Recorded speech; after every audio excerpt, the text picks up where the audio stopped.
안녕하세요. 평소 운전할 때마다 늘 썰만 방송을 듣고 있는 30대 여자입니다. 저는 직업이 요리 강사인데요. 직업 특성상 강의가 있는 곳을 찾아 이곳저곳 이동해야 하는 시간이 아주 깁니다. 그러다 요즘 우연히 듣게 된 이 방송을 들으면서 혼자 울기도 웃기도 하고 있어요. 왠지 그러고 나면 지금 제가 하는 고민들, 제가 겪는 힘든 일들 따위는 잘 이겨낼 것만 같은 기분이 들어 늘 감사하게 생각하고 있습니다. 그래서인지 저 역시 제 이야기를 들려드리고 싶다는 생각을 하게 됐어요. 저의 이야기에 누군가가 저처럼 위로와 용기를 얻을지도 모르니까요. 저는 호적상으로는 깨끗하지만 사실 한번 결혼을 했던 적이 있습니다. 다행히 혼인신고를 하기 전에 그 사람과의 관계를 정리했죠. 결혼을 하고도 바로 혼인신고를 하지 않았던 정확한 이유는 없었어요. 그냥 일이 바쁘다는 핑계로 차일피를 미루었던 것인데 무언가 안 좋은 예감이 저를 그렇게 망설이게 만들었던 것인지도 모르겠다는 생각이 드는 요즘입니다. 전 남편은 제가 강의를 나가던 백화점 직원이었습니다. 키도 훤칠하고 준수한 외모를 가진 사람이었죠. 저야 워낙 바쁘게 일을 하면서 왔다 갔다 하는 터라 그냥 잘생긴 사람이 있구나 정도만으로 생각했는데 꽤나 인기가 많아 보이더군요. 그 백화점에 갈 때마다 주변 직원이며 다른 강사들까지 다 그 직원 이야기를 하곤 했으니까요. 그러다 백화점 홍보 책자에 실릴 사진 촬영을 찍기 위해 잠깐 같이 일을 하게 되었던 적이 있었어요. 간단한 사진 촬영인 줄 알았던 일정은 생각과는 많이 다르더군요. 저기 강사님, 죄송한데 다른 음식 사진도 좀 찍을 수 있을까요? 네? 원래 오늘 간단한 음식 2가지 사진만 찍는 거 아니었어요? 아, 원래 그랬는데요. 갑자기 협찬사에서 나와서 특강에 쓸 참고 사진도 찍어달라고 요구하네요. 정말 죄송합니다. 혹시 가능하실까요? 지금 당장 팬케이크를요? 보자. 이건 잡채네요. 이걸 지금 당장이요? 정말 죄송합니다. 거래처 특강이 잡혀있는데 뭔가 전달이 잘못된 것 같아요. 지금 당장 사진 찍어서 보내달라고 하는데 한 번만 부탁드립니다. 좀 성가시고 짜증나는 일이긴 했지만 너무 곤란해 보이는 그 사람을 보니 어쩔 수 없겠다는 생각이 들더군요. 저 역시 이 백화점과 계약을 맺고 있는 처지인데 단칼에 거절하기도 어려운 입장이었고요. 그래서 부랴부랴 그 사람에게 지하 슈퍼에 가서 필요한 재료를 사다 달라고 해서는 급히 부엌을 세팅해서 음식을 만들었습니다. 사진에 잘 담길 정도로 예쁘게 만들어야 하다 보니 힘들더군요. 1~2시간이면 끝날 줄 알았던 촬영은 오전에 시작해서 저녁 때가 다 되어서야 끝이 났어요. 그 사람은 미안했던지 제게 식사 제의를 했습니다. 오늘 정말 덕분에 살았습니다. 시간 괜찮으시면 식사하고 가시는 거 어떠세요? 저희 팀장님이 너무 감사하다고 꼭 식사 대접을 하라고 하셨어요. 아, 굳이 안 그러셔도 돼요. 여기 만들어 놓은 걸로 대충 떼어줘 뭐. 아, 안 돼요. 그건 아까 촬영하느라 다른 사람들이 손으로도 만지고 했잖아요. 안 바쁘시면 같이 가요. 제가 근처에 좋은 고깃집을 알아요. 팀장님이 꼭 식사 대접하라고 했는데 안 하시면 저 혼납니다. 종일 음식 냄새를 맡아서인지 그닥 배는 고프지 않았지만 듣고 보니 근처 고깃집에서 밥도 얻어먹고 좀 쉬는 것도 나쁘지 않겠다는 생각이 들더군요. 그래서 저는 그 사람을 따라 나섰습니다. 그날 저녁 그 사람과 저녁을 먹으며 많은 이야기를 나누었습니다. 그는 그 자리에서 제게 적극적으로 호감을 표시하더군요. 요리를 참 잘하시더라고요. 진짜 곤란한 상황이었는데 어떻게 그렇게 뚝딱뚝딱 어려운 요리도 잘 해내세요. 아, 제 일인데요, 뭘. 도움이 되었다니 다행이에요. 제 이상형이 요리 잘하는 여자인데 저 어떠세요? 갑자기 이런 말 쑥스럽지만 평소 보면서 정말 좋은 분 같아서 친하게 지내고 싶었어요. 네, 저를요? 네, 참하시고 예쁘시고 요리도 잘하시고 성격도 차분하시고 제가 오늘 다시 한번 반했습니다. 처음에는 좀 얼떨떨했습니다. 이렇게 잘생기고 인기가 많은 사람의 갑작스러운 고백이라니. 저희는 그날의 계기로 급속하게 가까워지게 되었고 사귀게 되었습니다. 그는 매너도 좋고 자상한 성격이었어요. 그리고 의외로 가정적이었어요. 부모님 생각을 극진하게 하고 가족 행사라면 빠지지 않고 챙기더군요. 자기야, 오늘 못 만날 것 같아. 엄마가 몸이 안 좋으시다고 해서 집에 빨리 들어가 봐야 될 것 같다. 미안해. 정말? 갑자기 어디가 아프셔서? 병원 가셔야 되는 거 아니야? 그건 아니고 속이 좀 안 좋다고 하시는데 심하게 체하신 것 같아. 지금 아버지도 출장 가셔서 내가 약이라도 사가지고 들어가서 상태를 봐야 할 것 같네. 이따 전화할게. 그때만 해도 이 사람이 가정적이라 그런 것이라고 생각했습니다. 저도 가족이 제 인생에서 가장 중요한 부분이었기 때문에 그다지 심각하게 생각하지 않았어요. 이 사람이 자기 가족을 챙기는 것만큼 우리 가족도 챙겼기 때문에 오히려 더 좋을 수도 있다고 여겼죠.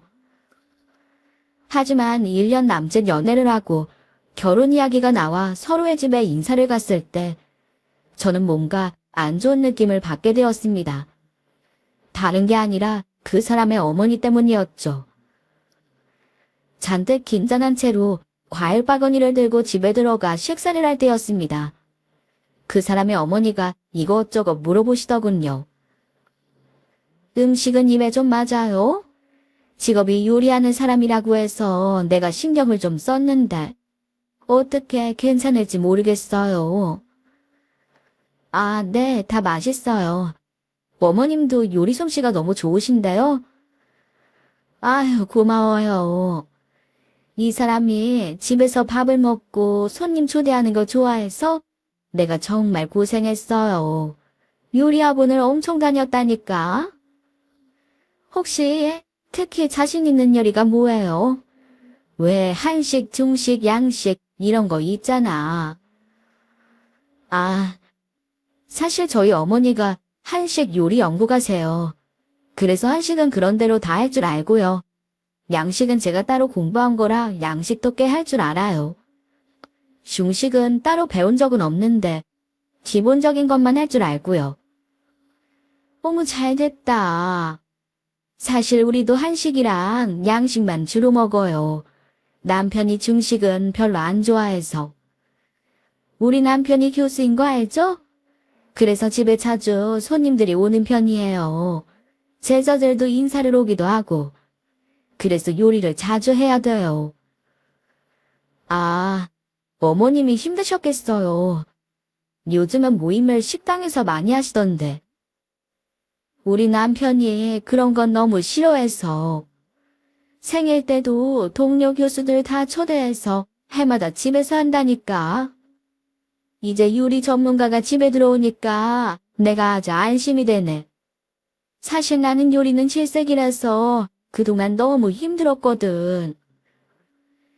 그 이후로도 그 사람의 어머니는 제게 어떤 요리가 자신이 있느냐, 어떤 요리를 제일 빨리 할 수 있느냐 같은 것만 잔뜩 물어보더라고요. 제가 어떻게 자랐는지, 부모님은 뭘 하는지, 결혼하고 앞으로 어떻게 살 것인지에 대해서는 전혀 관심이 없어 보였어요. 마치 직장 면접을 보는 자리 같았습니다. 집으로 돌아오는 길, 저는 남자친구에게 조심스럽게 말을 꺼냈죠.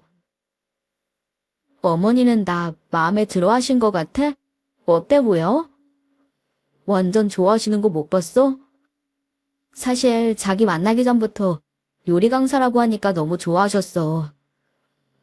내가 요리 잘해서 좋아하셨다고. 그런 게 어딨어. 자기 아들이랑 잘 살지, 잘 맞을지 그걸 보셔야지.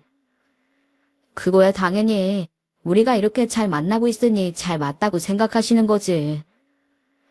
우리 엄마 소원이 요리 잘하는 며느리 들어와서 자기 좀 덜어주는 거였어. 자기 이야기하자마자 얼마나 좋아하셨는지 알아? 심이라니. 아니 그럼 내가 어머니 집안일하러 들어간다는 거야. 그건 좀 그렇다. 내가 요리하러 결혼하는 것도 아니고. 말이 그렇다는 거지. 너무 예민하다. 어머니 입장에서는 평생 힘드셨으니 같이 돕고 의지할 만한 사람이 며느리가 되었으면 하는 거지. 우리 아버지가 워낙 성격이 어려운 사람이라 어머니가 제대로 자기 이야기도 못하고 그렇게 사셔서 그래. 이해해주라, 응? 솔직히 기분이 좋지는 않았습니다. 요리를 하면서 알게 된 사람들 대부분이 요리할 일만 생기면 친구나 선배, 후배라는 인연을 이용해 제게 무리한 부탁을 한 적이 많았기 때문에 저에게는 평소에도 예민한 문제였어요. 그날 정말 많은 생각이 들었습니다. 집으로 돌아와 엄마에게도 이런 고민을 털어놓았죠. 좋게 생각하면 네가 요리하는 직업을 가지고 있는 걸 좋게 생각하시는 거겠지만 네가 선을 좀 분명히 그을 필요는 있어 보이네. 아무래도 요리한다고 하면 이것저것 도와드릴 일이 생기는 건 어쩔 수 없어. 가족이 되면 그냥 가족 행사 도와드리는 거구나. 이렇게 마음을 좀 비워봐. 근데 너무 그 이야기만 해서 기분이 좀 그래. 내가 어떤 사람인지는 하나도 안 궁금했어. 무슨 요리사 면접 보러 간 줄 알았다니까. 원래 시어머니들은 다 그래. 그래도 널 자기에게 도움되는 사람으로 생각하고 좋게는 보셨나 보다. 며느리로서 도와주는 선에서 선을 잘 그어봐. 남편 될 사람이랑도 이야기 많이 하고. 조금 불편한 일이 생기더라도 처음부터 선을 잘 만들어 놓으면 괜찮을 거야. 그때만 해도 어머니나 저나 앞으로 어떤 몰상식한 일이 벌어질지 상상도 하지 못했기 때문에 엄마 말씀처럼 저와 남편이 대화를 통해 잘 풀어나가면 될 것이라 생각했어요.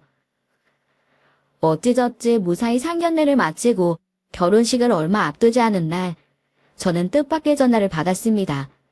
예비 신랑의 어머니였죠. 네 어머니, 어쩐 일이세요? 아가, 너 혹시 쉬는 날이 언제니? 평일이며 주말까지 강의가 있다며? 다음 주에 하루 정도 쉬는 날 없어? 아, 제가 월요일을 쉬어요 어머님. 왜요? 어디 갈 데 있으세요? 아니 그게 아니라 너네 시아버지가 학장으로 승진을 하시게 되었단다. 그래서 집에서 조촐하게 식사 모임을 할 예정이야. 그럼 너 시간 되는 다음 주 월요일로 날 정할 테니 좀 와서 나 좀 도와주렴. 네? 네네. 아버님 승진 축하 모임이요? 그래. 이번에 학장 되셔서 결혼식에도 사람들이 더 많이 올 것 같아. 얼마나 기쁜 일이니? 아버지한테 축하 인사 전화 잊지 말고 그럼 다음 주 월요일로 이야기할 테니 아침에 일찍 오렴. 알았지? 아 참, 메뉴는 내가 다 정하고 장도 미리 봐놓을게. 혹시 빠진 게 있는지 보고 이야기해줘. 전화를 끊자마자 한숨만 나오더군요. 그 어떤 상의도 없이 일방적인 통보였기 때문이었어요. 일주일에 겨우 하루 쉬는 날이었는데 아직 결혼 전인데 가서 음식을 할 생각을 하니 솔직히 싫었습니다. 하지만 그렇다고 대놓고 싫다고 말할 수도 없었네요. 예비 시아버지가 무려 학장으로 취임을 하시는 자리인데 그걸 못하겠다고 하기도 차마 입이 떨어지지 않더군요. 하지만 시어머니가 보내온 메뉴를 보고 저는 다시 한번 기함을 하고 말았습니다. 갈비찜이며 신선로, 잡채, 보쌈 등 어마어마하게 손이 많이 가고 만들기 힘든 음식들로만 가득했기 때문이었죠. 한 메뉴당 적어도 요리 시간이 2시간에서 4, 5시간씩 걸리는 것들이 5개가 넘었습니다. 게다가 전부 10인분 이상이라 도저히 이걸 둘이서 하기는 힘들 것 같아 보였어요. 어머니, 이거 시간이 너무 많이 걸리고 손도 많이 가는 음식들인데 따로 도와주실 분이 계신가요? 둘이 하기에는 너무 힘들 것 같아요. 집에 일하시는 아주머니 계시잖아. 그분도 도와줄 거야. 그리고 네가 전문가인데 뭐가 힘들겠니? 난 너만 믿는다. 정말 죄송한데요, 어머니. 가짓수를 조금 줄이면 안 될까요? 2~3개만 해도 충분할 것 같은데요. 어머나, 넌 무슨 소리를 그렇게 하니? 다 전부 아버지가 좋아하시는 것들인데. 이 중에서 하나라도 빠지면 아버지 섭섭해하셔. 평생 학당되기만을 기다리셨던 분인데 거기 손님들도 얼마나 중요하신 분들이 오시는지 아니? 이 정도는 해야 그래도 면이 서지. 넌 전문가인데 뭘 이런 걸로 그러니? 왜? 하기 싫어서 그래? 아니에요. 그럼 내일 일찍 갈게요. 저는 한숨만 푹푹 쉬다가 행사 당일 오전 일찍 집을 나섰습니다. 도대체 10인분이 넘는 음식을 어떻게 해야 할지 막막하기만 했어요. 하지만 집에 도착해 두억에 쌓인 재료를 보니 아찔함마저 느껴졌습니다. 10인분이 아니라 무슨 뷔페 식당을 차려야 할 정도의 양이 쌓여 있었기 때문이죠. 어머니, 이게 다 뭐예요? 뭐가 이렇게 많아요? 넉넉하게 준비했어. 오신 손님들 식사 모자라는 것보다 남는 게 낫잖니. 가실 때 또 싸드리면 좋고. 오늘 우리 예비 며느리가 시아버지를 위해 솜씨를 발휘한다고 하니 아버님도 좋아하시는 눈치셔. 정말 기대한다. 시모는 이렇게 말하며 웃어 보이고는 그냥 방으로 들어가시더군요. 어안이 벙벙하게 서 있는데 일하시는 아주머니가 제게 앞치마를 건넸습니다. 아휴, 이걸 다 어쩔까요? 진짜 나도 기가 막혀요. 아니 아주머니, 이걸 우리 둘이 다 해야 되는 거예요. 어머니는요? 어머니는 안 하시는 거예요? 사모님은 원래 요리 잘 안 해요. 해도 솜씨가 워낙 없어서 어쩌면 안 하는 게 도와주는 걸지도 몰라. 어떨 때는 급한 대로 다른 요리사 불러서 음식한 적도 있어요. 그래놓고 자기가 다 한 것처럼 생색은 얼마나 내는지. 저는 그제야 둘이 한다는 말이 시모와 나를 말하는 것이 아니라 일하시는 아주머니와 저를 말한다는 것을 깨달았습니다. 그러니까 셋이 아니라 니들 둘이 다 하라는 뜻이었던 것이죠. 그리고 그동안 집에서 음식하느라 힘들었다는 말도 다 과장이었다는 걸 알게 됐네요. 요리 잘하는 사람이라는 생색은 내면서도 실제로 본인이 한 것은 한 개도 없었던 것입니다. 저와 아주머니는 저녁 식사 시간에 맞추기 위해 숨 쉴 틈도 없이 일에 매달렸습니다. 다행히 아주머니가 요리를 잘하시고 손이 빨라서 가능할 정도였네요. 양이 너무 많아서 일은 해도 끝이 없었어요. 잠깐 화장실 갈 여유도 잠시 앉을 틈도 없었습니다. 하지만 시모의 태도는 점점 더 기가 차다 못해 환장할 노릇이었네요. 어떻게 음식은 잘 되고 있어? 어디 보자. 이거 간이 너무 센 것 같은데? 아버님은 약간 슴슴한 걸 좋아하셔. 이건 너무 세다. 네. 좀 더 끓이다가 볶을 거라 괜찮을 거예요. 지금 간이 약하면 싱거워져요. 그래? 아휴, 이건 왜 이렇게 썰었어? 좀 더 얇고 작게 썰어야 담을 때 모양이 예쁘잖아.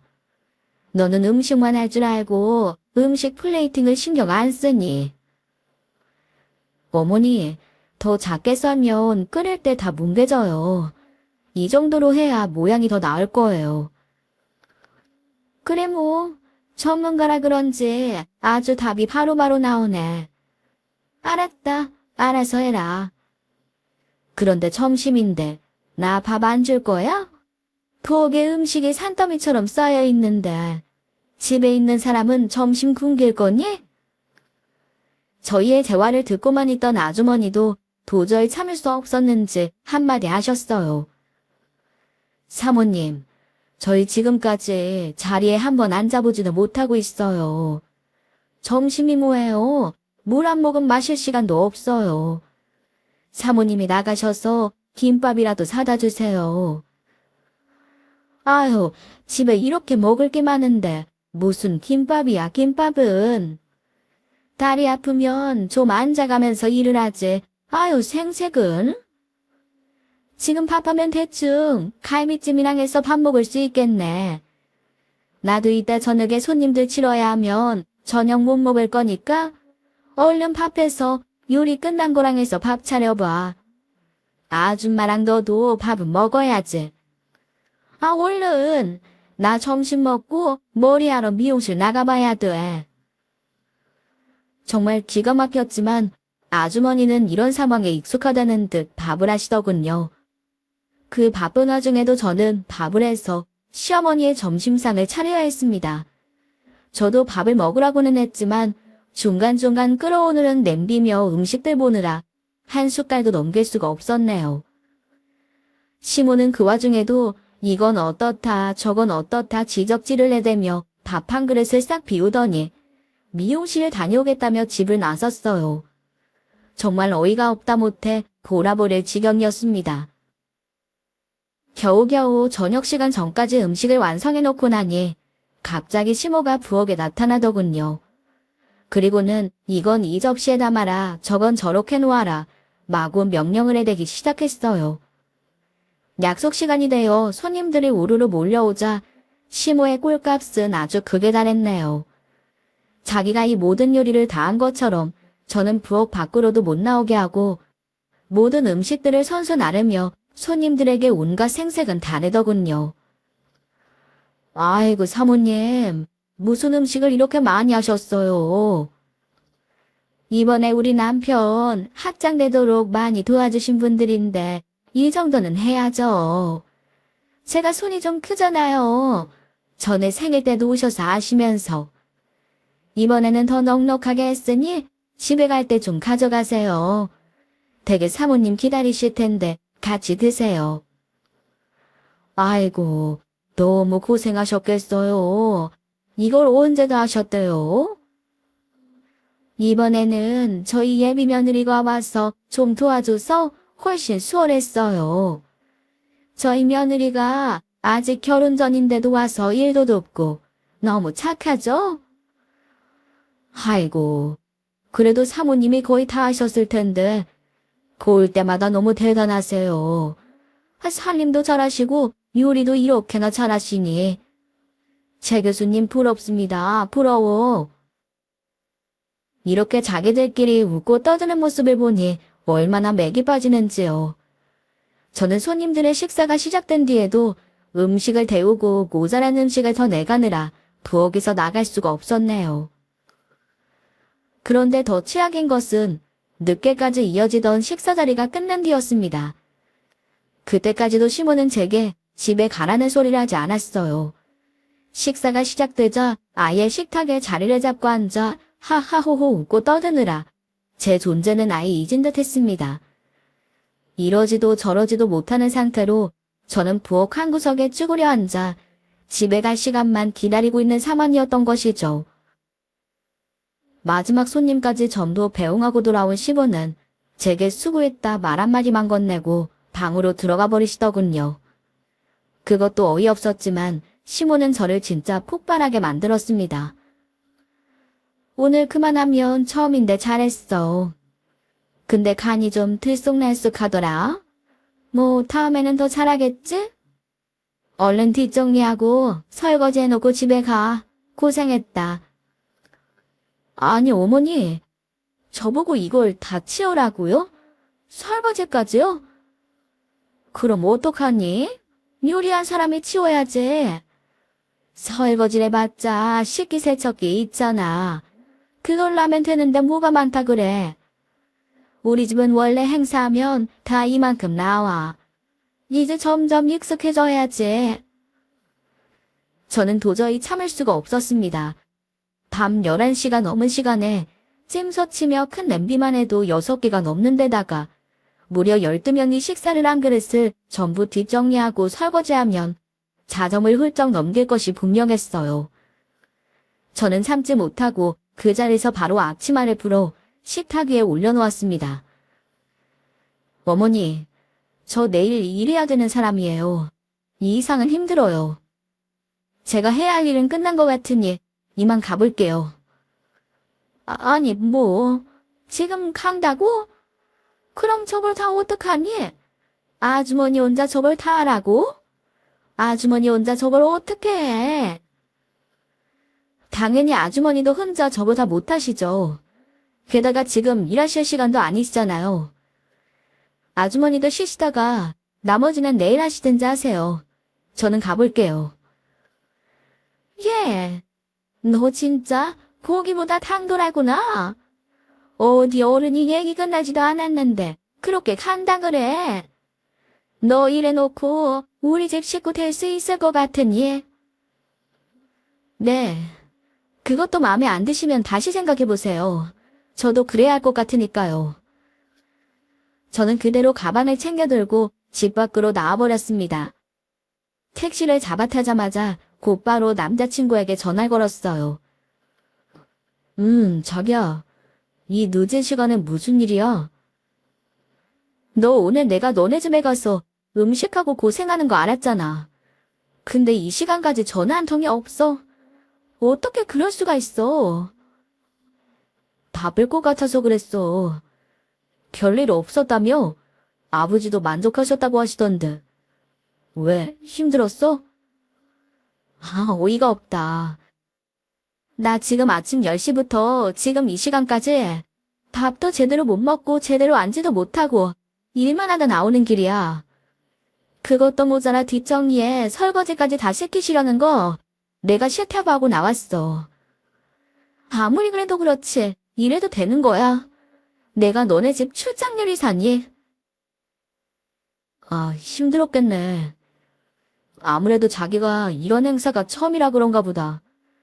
원래 우리 아버지가 사람을 많이 부르시거든. 그래도 어머니 계시잖아. 자기도 이렇게 힘들었는데 어머니는 그동안 얼마나 힘드셨겠어. 지금 내 말 듣고 있어. 당신 어머니? 어머니는 손가락 하나도 까딱 안 했어. 내내 방에서 쉬다가 차려주는 점심 먹고 미용실 다녀오고 한 거라고는 그게 다야. 놀다가 나와서 간이 맞니 안 맞니 잔소리만 했지. 그래놓고 지금 이 시간까지 수고했다는 말 한마디 없이 설거지나 하고 가라는 게 말이 돼? 나 벌써 이런 취급받아야 하니. 에이, 그게 무슨 소리야. 우리 엄마가 얼마나 요리를 잘하시는데. 자기, 너무 말이 심한 거 아니야? 갑자기 어머니가 불러서 일 시키니까 당황스러울 수도 있을 것 같긴 한데 이제 가족이잖아. 당신 아버지 일이었어도 이랬을 거야? 그만하자. 말도 안 통하는데. 우리 결혼 다시 생각해.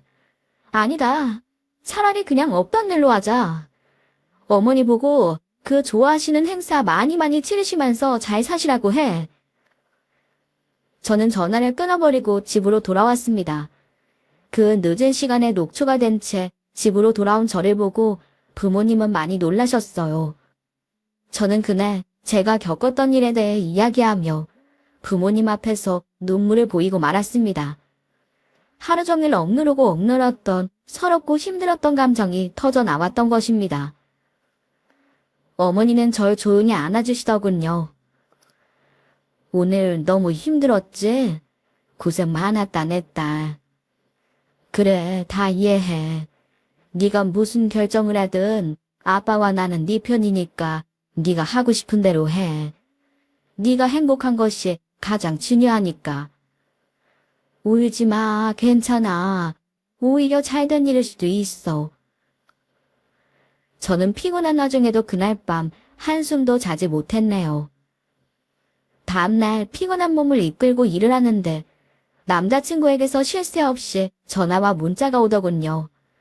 하지만 저는 모든 연락을 무시하고 전화도 아예 꺼버렸습니다. 그날 하루 무슨 정신으로 일을 한지도 모르고 겨우 퇴근을 해 집으로 돌아왔더니 뜻밖의 사람이 집에 와 있더군요. 바로 남자친구였어요. 거실 한복판에서 저희 부모님 앞에서 아예 무릎을 꿇고 고개를 숙이고 있었던 것입니다. 이게 무슨 짓이야? 아니, 왜 우리 집에 와 있는 거야? 자기야, 정말 미안해. 내가 진짜 미안해. 제발 한 번만 용서해주면 안 될까? 그만하게. 내가 우리 딸 오기 전에 돌아가라고 했지 않았나? 은정아, 얼른 방에 들어가. 이 사람은 엄마랑 내가 돌려보내마. 아버지가 이렇게 이야기하자 그 사람은 아예 아버지의 바지가랑이를 붙잡고 늘어지더군요. 아버님 정말 죄송합니다. 한 번만, 제발 한 번만 용서해 주세요. 저도 그럴 줄은 정말 몰랐어요. 저희 어머니가 그렇게까지 하실 줄은 정말 몰랐습니다. 저 이 사람 없으면 안 돼요. 결혼까지 약속했는데 어떻게 이렇게 헤어질 수가 있어요. 제 잘못도 아닌데 이렇게 이 사람 못 보냅니다. 저 좀 살려주세요. 아버지는 받아들기는 그 사람에게 눈길도 주지 않으셨어요. 엄마는 그런 남자친구가 측은했던지 아버지 대신 말씀하셨습니다. 이보게, 이제 그만하게. 일단 지금은 너무 흥분한 것 같으니 돌아가서 진정을 좀 한 다음 둘이 다시 이야기해. 지금 이 상태로 무슨 이야기를 하나? 어머니 저 예뻐하셨잖아요. 저 진짜 잘할게요. 제가 어떻게 진정을 해요. 이대로 있다가는 제가 죽을 것 같아요. 은정이 제가 결혼까지 생각한 여잔데 이렇게 포기할 수는 없어요. 저 좀 살려주세요. 그 사람은 귀엽고 눈물까지 흘리며 사정을 하는데 진짜 뭘 어떻게 해야 할지 모르겠더군요. 제가 겨우겨우 말려서 그 사람을 데리고 바깥으로 나왔습니다. 그는 눈물을 펑펑 흘리며 제 손을 꼭 붙잡고 사정을 했어요. 내가 너무 미안해. 오늘 회사에 휴가 내고 집에 가서 자세한 이야기 듣고 왔어. 일하시는 아주머니도 화가 많이 나셨더라고. 나 진짜 몰랐어. 엄마가 그렇게까지 할 줄은. 다시는 그런 일 없게 할게. 믿어줘. 그걸 몰랐다는 게 말이 돼? 아니, 처음부터 아직 결혼도 안 했는데 나를 당신 집에 보내는 게 말이 되냐고. 내가 가면 종일 서서 일할 줄 진짜 몰랐어. 나는 그냥 엄마가 요리 좀 배우고 싶다고 해서 이것저것 물어보고 옆에서 봐달라고 할 거라 생각했어. 이제까지 나도 엄마가 직접 다 요리하는 줄 알았단 말이야. 그냥 이참에 둘이 더 친해지면 좋을 거라고 단순하게 생각했어. 미안해. 다시는 이런 일 없도록 할게. 내가 약속할게, 진짜야. 다시는 이런 일 없게 할 거야. 제 손을 붙잡고 매달리는 그를 보니 마음이 복잡해지더군요.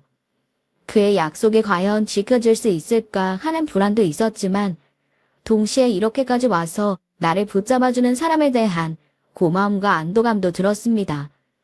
저 역시 결혼까지 약속했던 사람을 사랑하고 있었으니까요. 사람은 자기 팔자를 자기가 꼬는 경우도 있다고 하죠. 저 역시 정 때문에, 남자에 대한 마음 때문에 눈앞에 뻔히 보이는 위험 신호를 보고도 그대로 불구덩이에 뛰어드는 선택을 해버렸습니다.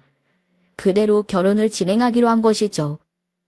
물론 결혼을 한 뒤에는 다시는 이런 일이 없도록 하겠다는 약속을 받고 말입니다. 시어머니는 이러시더군요.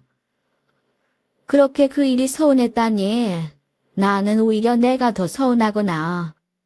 나는 진짜 네가 우리 집 식구라고 생각했기 때문에 그런 부탁을 했던 건데 그게 그렇게 서운했니? 니네 시아버지 승진 축하하는 그 중요한 자리가 그런 인맥 쌓아두는 게 다 니들 좋으라고 하는 건데. 아휴. 암튼 내가 너무 네 입장을 생각을 못하긴 했으니 그건 미안하구나. 앞으로는 잘해보자. 이러다가 아들이랑 사이가 멀어지겠어. 그건 사과가 아닌 애매한 변명이었지만 어차피 바뀔 사람이 아니시니 저는 그냥 넘어가기로 했습니다. 제가 남편과 사는 것이지 시어머니랑 사는 것이 아니니까요. 그렇게 저희는 결혼을 했습니다. 결혼 전에 그 난리통을 한바탕 겪었던 뒤라 그런지 시부모님의 태도는 퍽 조심스러워서 결혼 준비 기간 동안 문제가 생기는 일은 없었습니다. 남편 역시 최대한 제 의견을 들어주고 존중해주더군요. 그래서 어쩌면 이 사람을 믿고 의지하면 잘 살 수도 있겠다는 생각이 들기도 했어요. 어쩌면 마지막으로 행복하고 평온했던 순간들이었죠. 결혼식은 평온했습니다. 오랜 시간 직장 생활을 했던 아버지와 대학 학장인 시아버님 덕분에 하객들도 많이 찾아왔죠. 모든 사람들이 저희를 보며 너무 잘 어울리는 선남선녀 커플이라며 칭찬을 아끼지 않았습니다. 신혼여행을 다녀와서 처음으로 시댁에 인사를 갔던 날도 의외로 시어머니는 아무렇지도 않은 척 저를 대하시더군요. 식사도 미리 준비를 끝내놓으시고 이러셨어요. 내가 오늘은 직접 요리도 했다. 그날은 내가 너네 아버지 승신한 뒤라 여기저기 전화할 곳도 많고 인사드려야 할 분들도 많아 정신없었어. 그리고 네가 있다는 마음에 들떠서 다 맡겨버린 것도 있었으니 너무 마음에 담고 있지 말거라. 알겠니? 아유 엄마, 뭐하러 그 이야기를 또 꺼내요. 얼른 식사나 하세요. 정확하게 그 이야기를 하고 넘어가야지. 서로 기분이 깔끔하지. 안 그러니? 나는 다 잊었으니 너도 털어내라는 말이야. 알겠지?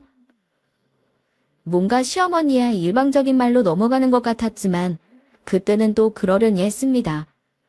뭐 어쩌겠어요. 그래서 실자고 시어머니 아니겠습니까? 저도 그냥 그렇구나 하고 말았던 것이죠. 그렇게 저희는 신혼생활을 시작했습니다.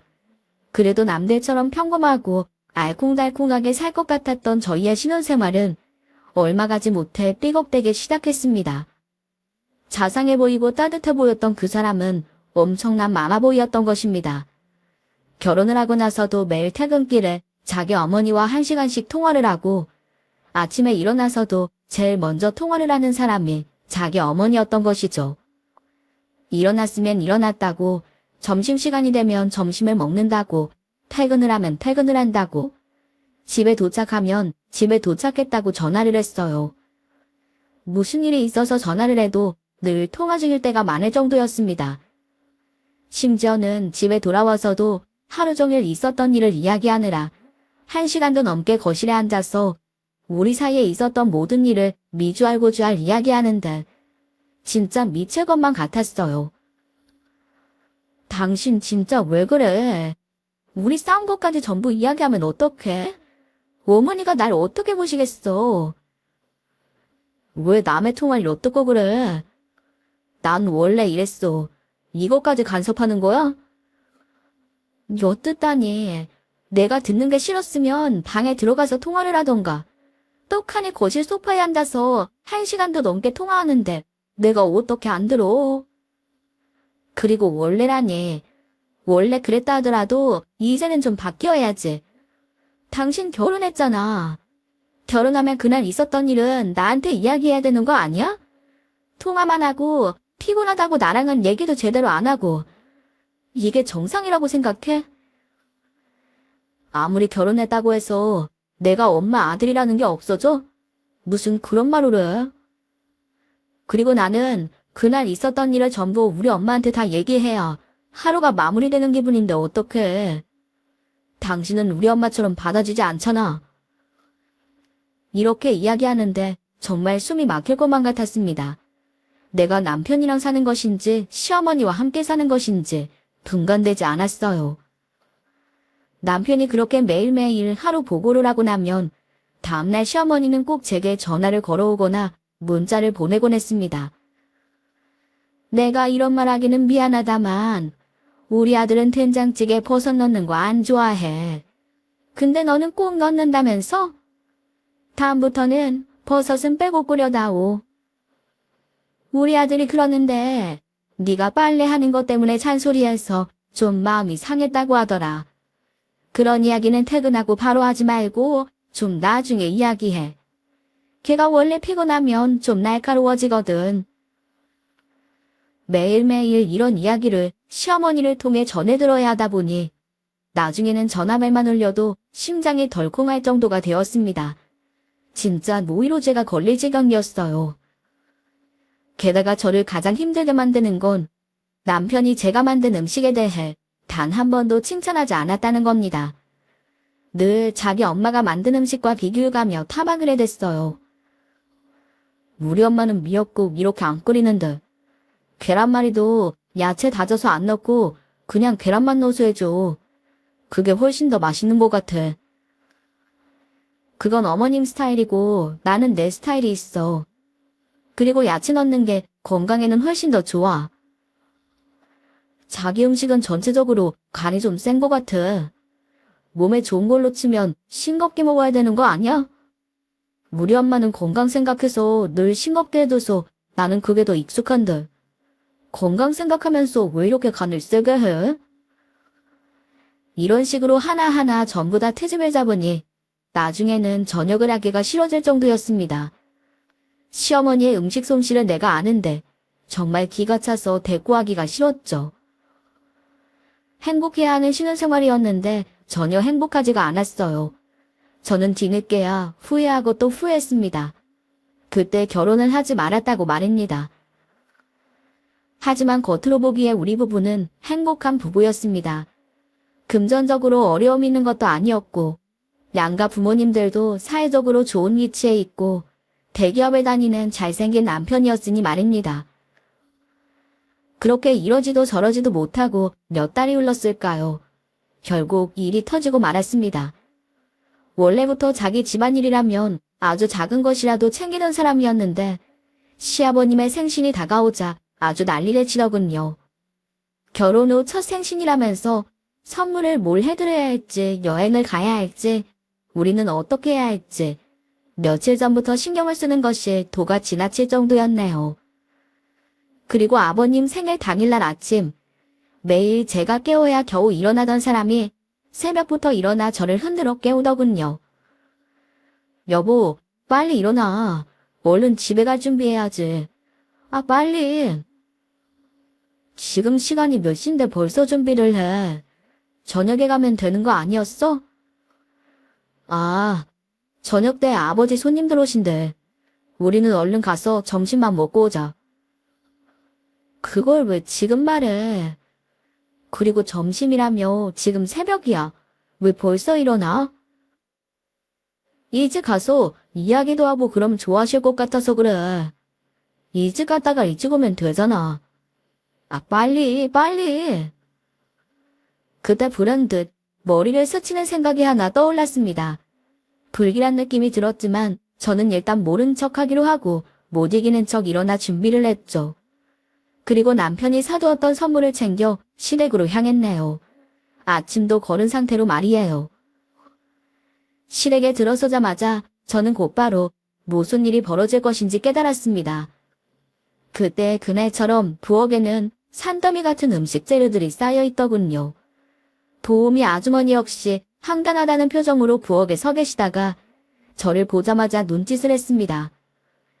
시아버지는 아직 일어나시지도 않은 상태였고 시어머니는 막 잠에서 깬 듯 부스스한 모습으로 있다가 남편을 보고 반색을 하며 반김에 말했어요.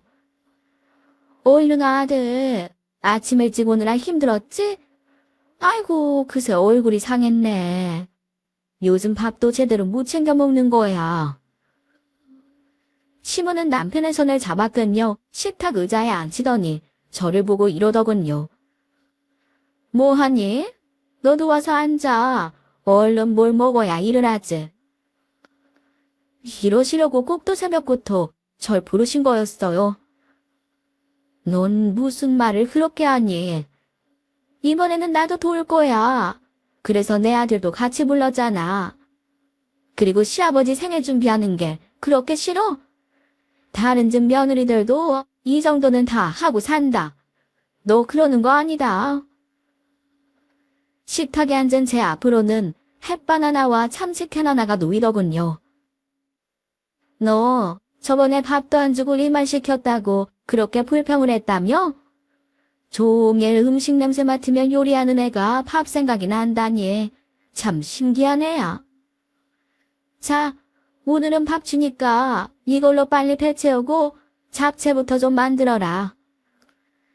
남편이 옆에서 빙그레 웃으며 고개를 끄덕이며 맞장구를 치고 있는데 성재 같아서는 머리채를 다 쥐어뜯고 싶었습니다. 그 인간은 내 속을 아는지 모르는지 숟가락에 밥을 한 숟갈 푸더니 그 위로 캔참치를 올리고는 꼴값을 떠며 말하더군요. 따끈한 햇반에 참치 올려 먹으면 진짜 맛있지. 얼마나 든든한데. 자기야, 어서 먹어. 아 해.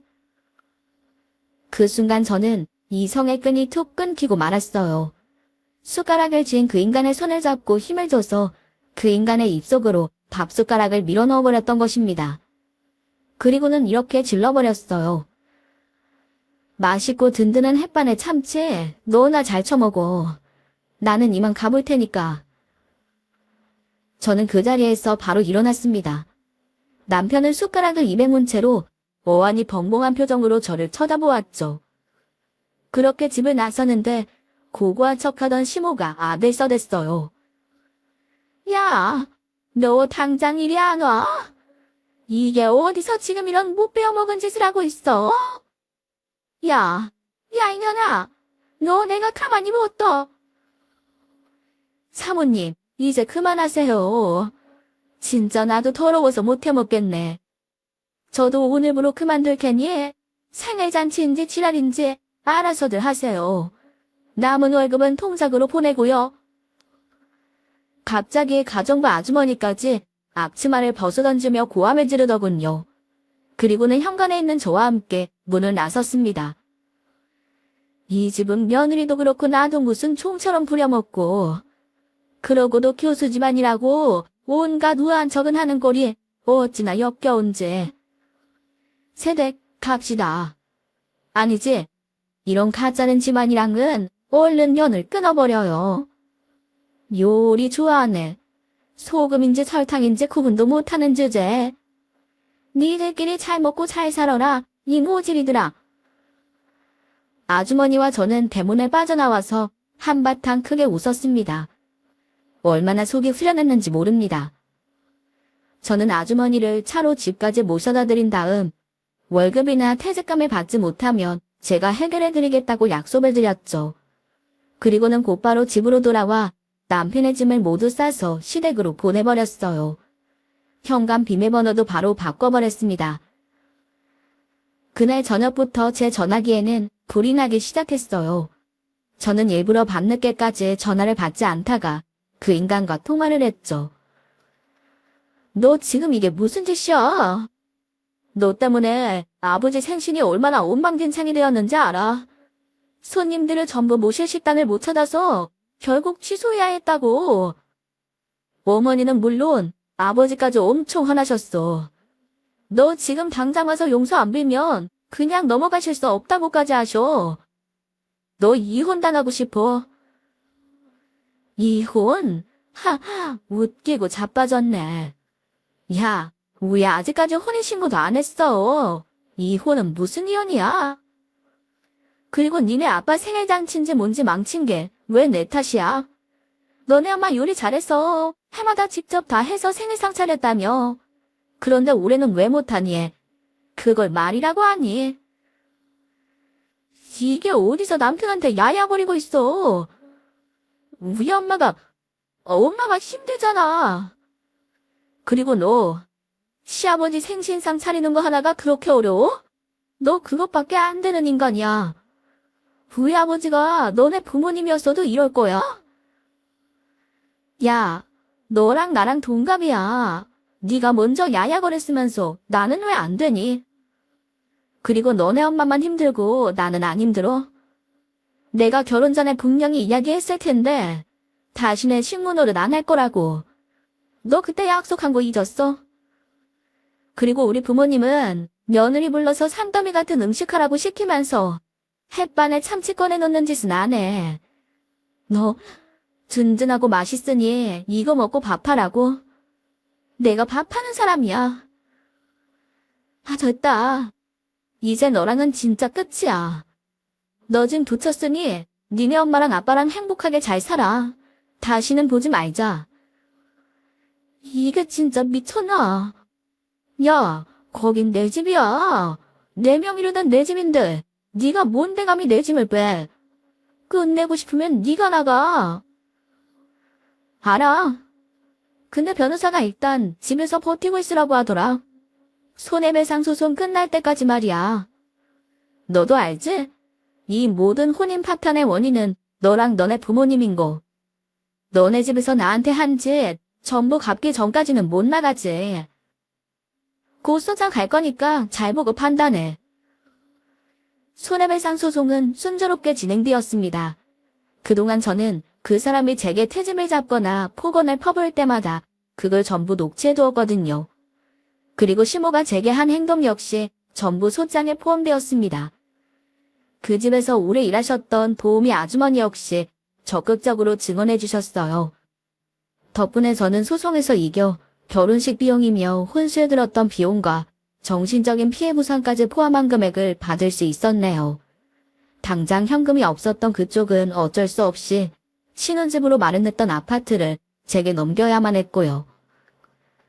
소송이 진행되는 동안 심적으로 편하지는 않았지만 그래도 결혼 생활보다는 훨씬 마음이 편하더군요. 주위 사람들 모두 얼굴이 활짝 피었다고 할 정도였으니까요. 모든 것이 해결된 지금은 너무나도 홀가분합니다. 돌아보면 후회되는 순간이 있기는 하지만 그래도 인생 공부 대차게 했다고 치고 나니 앞으로 더 열심히 살아야겠다는 용기가 생겼어요. 그래서 강의도 더 열심히 다니고 제 이름을 딴 강습소도 열어서 운영하고 있습니다. 전 남편은 소송이 진행되면서 회사에서 결국 해고가 되었더군요. 알고 보니 그동안 일을 제대로 못해서 미운털이 박힌 상황이었는데 소송이니 뭐니 소장이 날아들고 회사에도 제대로 못하자 정리해고가 된 모양입니다. 또 뒤이어 시모도 이혼 소송 중에 있다는 소식을 들었습니다. 이번 일이 일어난 가장 큰 원인이자 그동안 직접 요리를 한 것이 아니라 집에서 일하는 사람들을 들들 볶았던 만행을 시모가 알게 되었던 모양입니다. 앞으로 대학 총장까지 노리고 있는 상황에서 시부는 시모의 행동을 도저히 용서할 수가 없다며 이혼을 선언한 모양이네요. 졸지에 집에서 쫓겨난 시모와 전 남편은 작은 오피스텔에서 쥐죽은 듯 살고 있는 모양이더군요. 뭐 이제 제가 알 바는 아니지만 말입니다. 혹시 이 방송을 듣는 분들 중에서도 너무나 어려운 결정을 눈앞에 두고 계신 분들이 있으신가요? 결단을 앞두고 망설이고 계신 분들은요. 그렇다면 이렇게 말씀드리고 싶어요. 지금 당장은 어렵고 힘들더라도 미래를 위한 선택을 하시라고 말입니다. 그러면 언젠가는 지금의 고통보다 더 큰 행복이 찾아갈 것이라고 제가 자신있게 약속드리겠습니다. 모든 분들에게 행복이 찾아들기를 바라며 이만 마치겠습니다. 들어주셔서 감사합니다.